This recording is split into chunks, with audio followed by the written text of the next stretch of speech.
प्रश्नावली 8.5 कक्षा 11 प्रश्न नंबर 16 सिद्ध कीजिए कि ए तथा बी के n के मध्य n गुणोत्तर माध्य पदों का गुणनफल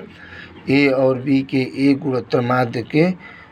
n वें घात के बराबर होता है। तो प्रश्नानुसार ए और बी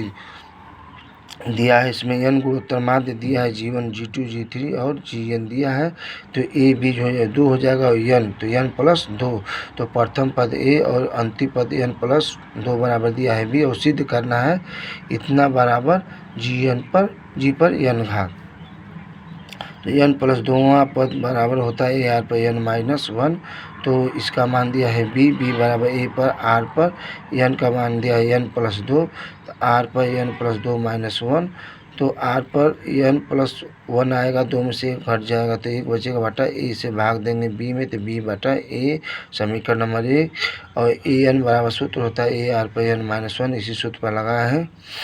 तो अब G1 G2 का मान दे दिया है, अब गुणा करेंगे G1 into G2 into G3 into Gn बराबर a r का इसका है a r पर 3 घात इंटू a r पर n घात।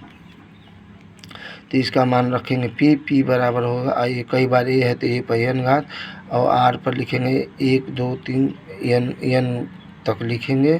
तो अब बन जाएगा आपका समांतर श्रेणी के n पदों का योगफल बन जाएगा। इसका सूत्र है n बटा 2 कोष्ठक में 2a plus n minus 1d, और d का मान अब आएगा 2 में से 1 जाएगा 1, तो 1 आएगा। अब इसका मान रखेंगे तो अब आपका मान हो जाएगा p बराबर a पर n घात r पर n बटा 2, और मान रखेंगे तो 2 में से 1 घट जाएगा तो 1 बचेगा, तो बचेगा आपका n प्लस 1, तो इसको लिख देंगे p बराबर a पर n r पर n प्लस 1 n बटा 2, और इसका मान दिया है b बटा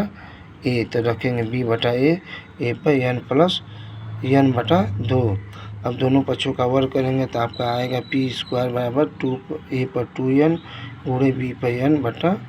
a पर n, a n से कट जाएगा तो बचेगा p स्क्वायर बराबर a पर n घात b पर n घात। तो p स्क्वायर बराबर हो जाएगा आपका a b पर n घात, तो गुणोत्तर माध्य g बराबर होता है अंडर रूट ए बी, तो ए बी कौड़ी हटेगा तो ये g स्क्वायर हो जाएगा ए बी। अब ए बी का इसमें मान रखेंगे तो p स्क्वायर बराबर g पर 2 घात n, तो घात बराबर है आधार की तुलना करने पर, तो p बराबर g पर n घात, तो प्रूफ हो गया और दिया है p बराबर गुणोत्तर माध्य का गुणनफल प्रूफ।